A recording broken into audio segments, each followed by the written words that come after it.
தூக்கத்துல மரணம் வந்துருமோங்கிற பயத்திலே தூங்காம இருக்கீங்க. அட்டாக் வந்துரும். மூச்சிட்டு இருந்தா தானே யாரையா கூப்பிட்டு சொல்ல முடியும். ஒரு நிமிஷம் இருங்க, எனக்கு என்னமோ புதுசா வேர்க்குதுப்பா. தனியா போகும்போது ஏதாவது மயக்கடிச்சு விழுந்துட்டேன்னா, ஏதாவது ஹார்ட் அட்டாக்னா உடனே யாராவது நம்மளை காப்பாற்றுவாங்களா, நான் பக்கத்தில் ஏதாவது ஹாஸ்பிட்டல் இருக்கா அப்படின்ற ஒரு மைண்ட் செட்லேயே போயிட்டு இருப்பேன் நான். இதெல்லாம் எப்படின்னு எல்லாம் தொலைநோக்கு பார்வையோட போகணும்டா.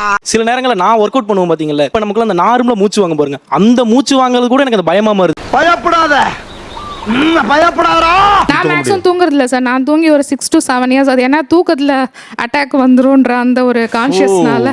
சேலரி இன்கம் இருந்தால் தான் நம்மளால ஃபேமிலியை ரன் பண்ண முடியும். அப்படின்ற போது தூக்கத்தெல்லாம் பார்க்க முடியாது சார். அவ்வளோ ஈஸியால இந்த உலகத்தில் நம்மளை வாழ விட்டுற மாட்டாங்க, போட்டு ஒரு வழி பண்ணுவாங்க.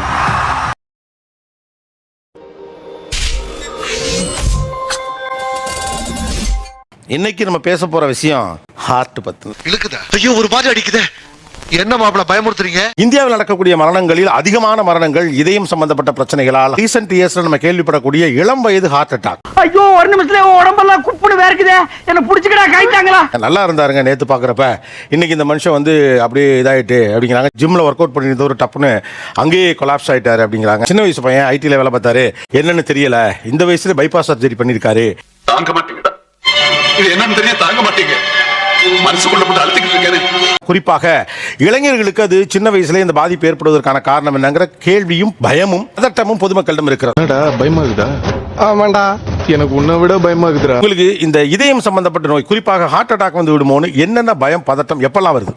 சொல்றேன், மக்களுக்காக சொல்றேன். ஈவன் வந்து நான் ஒர்க் பண்றேன், திடீர்னு நெஞ்சு வலிக்கும், திடீர்னு ஏதோ பண்ற மாதிரி இருக்கும், ஒரு சைடு அப்படியே பயங்கரமா வலிக்கும். என்ன வயசு உங்களுக்கு? 32 சார். 32 தான். பாவம், யாருக்குமே இந்த நிலைமை வரக்கூடாது. நான் வேலை செஞ்சுட்டு இருக்கும் போதே எனக்கு திடீர்னு ஒரு மயக்கம் வந்துரும், படபடன்னு வரும், மூச்சு விட முடியாது. அந்த டைம்ல எனக்கு செய்திகளை கேள்விப்படுறப்ப நமக்கு இது வருமோன்னு பயமா இருக்கு. இல்லாம இருக்கிற நமக்கு இப்படி ஒரு சோதனையா? அவரு எந்த ஹேபிட்டும் கிடையாது, நார்மலா இருக்கிறவர், ஒர்க் அவுட் பண்றவர், திடீர்னு அவருக்கு இந்த மாதிரி ஒரு மைல்ட் அட்டாக் வந்துருச்சு. அப்புறம் என்னாச்சு? அதுக்கப்புறம் என்ன ஆச்சுன்னா, நம்மளுக்கு நார்மலா கேஸ்ட்ரிக்ல ஆகும் இல்லையா, அதை பார்த்ததுக்கு அப்புறம் இந்த பெயின் வரும்போது நம்மளுக்கும் அந்த மாதிரி இருக்குமோ சிம்டம்ஸ், அந்த ஒரு ஃபியர் வருது. ஜிம்ல என் கூட இருக்கிற என்னோட ஃப்ரெண்ட்ஸ், என் க்ளோஸ் ரிலேஷனே பாத்தீங்கன்னா இதே மாதிரி ஜிம் போயிட்டு தான் வந்து இறந்தாரு. நான் இந்த ஜிம்முக்கு இதனாலேயே ஜிம்முக்கு வராம போனவங்க எத்தனையோ பேர் இருக்காங்க. என்னப்பா சொல்ற? பட் சில நேரங்கள்ல இந்த நியூஸ் அதிகமா நமக்குள்ள வந்து சில நேரங்கள்ல நான் ஒர்க் அவுட் பண்ணுவோம் பாத்தீங்களா, இப்ப நமக்குள்ள அந்த நார்மலா மூச்சு வாங்க பாருங்க, அந்த மூச்சு வாங்குறது கூட எனக்கு அந்த பயமா வருது. பயப்படாத, பயப்படாதா. இந்த ஹார்ட் அட்டாக்லாம் ஜிம்ல வந்துச்சுன்னு சில விஷுவல்ஸ் எல்லாம் வந்ததுல, அதுக்கப்புறம் ஜிம்முக்கு வரவங்க எண்ணிக்கை குறைஞ்சிருச்சா?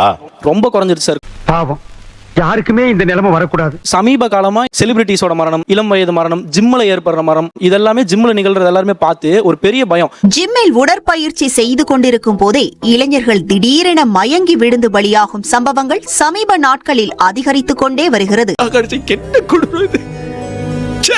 இல்ல சார், நியூஸ் பார்த்தேன், வீட்டுல போவேனான்ட்டாங்க, எல்லாரும் பயப்படுறாங்க சார், அதனால இனிமேல் ஜிம் வரல. ஜிம்முக்கு வரதே குறையுது இப்ப. க்ளோஸ்டு தியேட்டர் இருக்கு பாருங்க, இப்ப புதுசா நம்ம தியேட்டர், மால் தியேட்டர், அது உள்ள போன உடனே பால்பேஷன் ஸ்டார்ட் ஆயிடும்.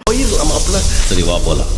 உள்ள வெளியே ஒரு 5 years முன்னாடி நான் ஹார்ட் அட்டாக் நினைச்சிட்டு உடனே ஹாஸ்பிட்டல் ஓடி இசிஜி எக்கோ எல்லாம் பண்ணி அப்புறம் பார்த்தா ஒன்றும் இல்லை சார். எனக்கு வந்து எப்படி ஸ்டார்ட் ஆச்சுன்னா, நான் நார்மலா பேசிட்டு இருந்த வீட்டில் எல்லார்கிட்டையும் ஃபேமிலியா, திடீர்னு எனக்கு தலை சுத்துற மாதிரி ஆச்சு.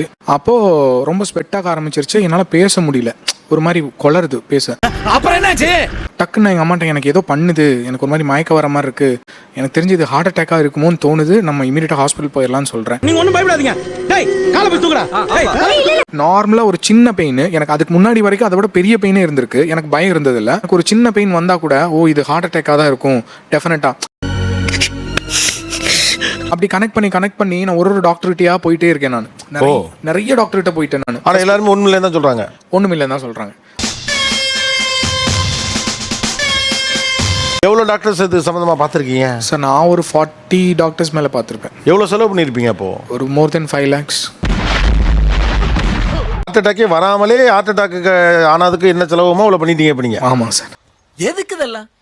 சரின்னு சொல்லிட்டு நிறைய மென்டல் அவேர்னஸ் கிளாஸ் எல்லாம் கூட போனேன். மென்டல் அவேர்னஸ் கிளாஸ்லாம் லைக் சாக்கோக்கோர மென்டல் ஸ்டெபிலிட்டிக்காக கிளாஸஸ், கோச்சிங் கிளாஸஸ் இருக்குன்னு சொல்லிட்டு அதெல்லாம் கூட நிறைய அட்டென்ட் பண்ணேன். என்ன ஒரு புத்திசாலித்தனம். இந்த மாதிரி பயங்களோட நிறைய பேர் வராங்க, நிறைய பேர் இருக்காங்க. அதுல ரொம்ப நான் ஷாக்கான என்ன விஷயம்னா, நிறைய டாக்டர்ஸ் கூட நான் பார்த்ததுல என்ன கொடுமை சரவணன். என்னால தனியாவே போக பயமா இருக்கும் சார். இன்னைக்கு ஊருக்குள்ள ஒரு வேலையும் காணா, ஊரே ஒரே மயான காட்சி அளிக்குது. தனியா வர்றதுக்கு பயமாத்தாப்பா இருக்கு. தனியாக போகும்போது ஏதாவது மயக்கடிச்சு விழுந்துட்டேன்னா ஏதாவது ஹார்ட் அட்டாக்னா உடனே யாராவது நம்மளை காப்பாற்றுவாங்களா, நான் பக்கத்தில் ஏதாவது ஹாஸ்பிட்டல் இருக்கா அப்படின்ற ஒரு மைண்ட் செட்லேயே போயிட்டு இருப்பேன் நான். இதெல்லாம் எப்படின்னு எல்லாம் தொலைநோக்கு பார்வையோட போகணும்டா. எடுத்துருவாங்க. எனக்கு எனக்கு ஆச்சரியமா இருக்கு. அதான் வர அதெல்லாம் வந்து இசிஜி எக்ஸ்ரே அந்த மாதிரி ஐட்டமா. மெடிக்கல் டூரிசம்னு கேள்விப்பட்டிருக்கேன் தம்பி. பட் கன்சல்டேஷன் டூரிசம்னு முதல்ல எப்பதான் பாக்குறீங்க? நக்கல்யா அவனுக்கு. இசிஜி எக்கோல நமக்கு பாதி டைம் தெரியலனாலும் ட்ரெட்மில்ல மிஸ்டேக் இருந்தா 100% ஹார்ட் ப்ராப்ளம் இருக்குங்கிறது ஒரு உறுதிப்படுத்தலாம். ட்ரெட்மில் பண்ணிருக்கீங்களா sir?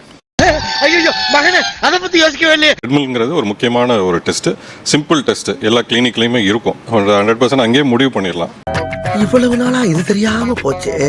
Usually we do ECG ஃபர்ஸ்ட்டுங்க, அப்புறம் ஒரு எக்கோ பார்ப்போங்க. அது ரெண்டுமே நார்மலாக இருந்தாலும் ஹார்ட் அட்டாக் வர வாய்ப்பு இருக்குது. அதனால ட்ரெட்மில் டெஸ்ட் ஒன்று எடுப்போம் சார். அப்படி அவங்க யாரும் சொல்லலை, இவர் சொல்கிறாரு அப்படின்றப்போ இவ்வளோ டாக்டர் பார்த்துமே அவங்க சொல்ல, அவங்க டாப் டாக்டர்ஸ் தானே, அவங்க சொல்ல அவங்க இந்த சிடி கால்சியம் எடுத்து பார்க்க சொன்னாங்க. இல்ல அதெல்லாம் அடுத்த டெஸ்ட். புரிஞ்சதா? ட்ரெட்மில் நார்மலாக இருந்தால் அங்கேயே நம்ம நெகட்டிவ்னு சொல்லிடலாம். அதான் 172 பேருக்கு ஹார்ட் அட்டாக் வராது, அடுத்த 3 வருஷத்துக்கு வராது, நம்ம ஓரளவு கன்ஃபார்மாக சொல்லிடலாம் சார். நிஜமாவா? அந்த டெஸ்ட் மட்டும் பண்ணிட்டு இவர் மற்றது எல்லாத்தையும் தூக்கி போட்டு ஒரு வேலையை பார்க்கலாம். ஓகே, அது மட்டும் ஒன்று பார்த்து விட்டுருக்கேன். இவ்வளோ பார்த்தாச்சு, எவ்வளவோ பண்ணிட்டோம், இதை பண்ண மாட்டோமா? இப்போ இந்த ஹார்ட் அட்டாக் வந்துருமோங்கிற பயத்துல இல்ல ஹார்ட் இஷ்யூ இருக்குமோங்கிற பயத்துல என்னவெல்லாம் செய்றீங்க? பல இருக்குதே, எதை சொல்றது?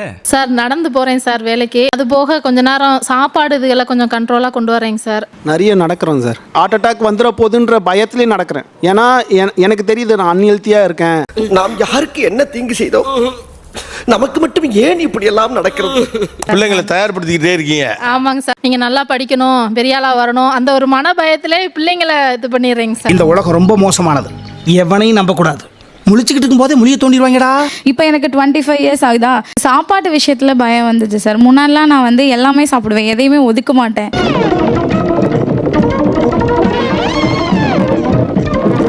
எங்கள் வீட்டில் இருக்க யாரையுமே நான் இது சாப்பிட விட மாட்டேன், இது சாப்பிடக்கூடாது சாப்பிடக்கூடாது ரொம்ப கண்ட்ரோல் பண்ணுறேன்.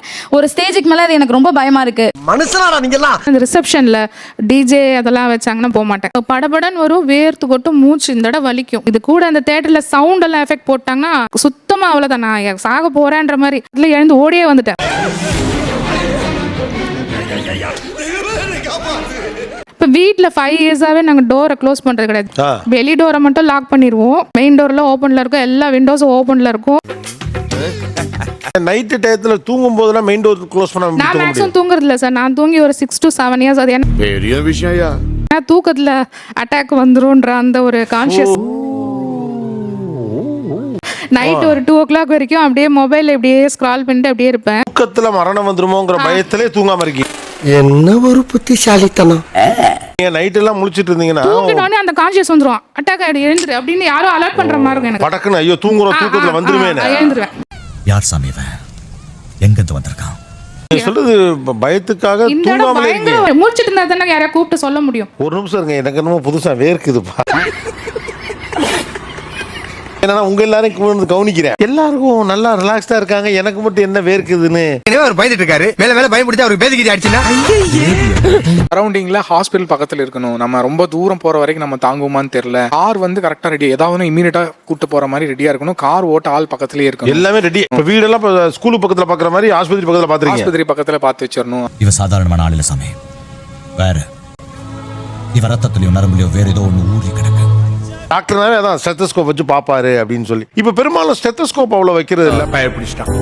எல்லாம் டெக்னாலஜி. ஸ்டெத்தோஸ்கோப் யூஸ் பண்ணி கிடைக்கிற இன்ஃபர்மேஷனோட நம்ம எக்கோ ஸ்கேன் பண்ணும்போது அதோட நிறைய இன்ஃபர்மேஷனே கிடைக்கும். அப்புறம் எக்கோ ஸ்கேனு இதெல்லாம் அப்புறம் வருவோம்.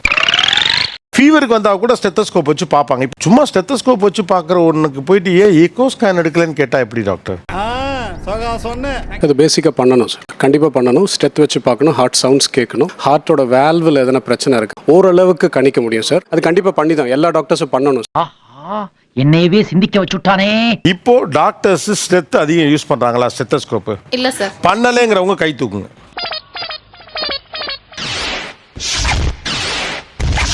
மூட்டு வலிக்காக போறப்போ ஒரு ஸ்டெத் யூஸ் பண்ணலைன்னா தப்பு கிடையாதுல்ல சார்? எனக்கு தெரியல டாக்டர், மறந்துடுவான் நினைச்சா மறுபடியும் முதல்ல இருந்து ஆரம்பிக்கிறானே. ஃபீவரா இருக்குன்னு ஒருத்தர் போறாரு, எந்த டயக்னைஸும் அவர் பண்ணிக்கல, தொண்டை கரகரன்னு இருக்கு, ஒரு மாதிரி பிடிக்கிறாப்புல இருக்குன்னா ஸ்டெத் வச்சு பார்ப்பாங்கல்ல. ரொம்ப கவுதடா. அதை வச்சு பார்க்கறதுடைய இதுல மெயின் இது என்னன்னா ஹார்ட்டுக்கு ப்ரையாரிட்டைஸ் பண்றது தான். இது ஏன் குறைஞ்சு போச்சுங்கிறது தான் கேள்வி, வேற ஒன்றும் இல்லை. அது நீ இப்படி எங்களை மடக்கவே நான் எதிர்பார்க்கவே இல்லை.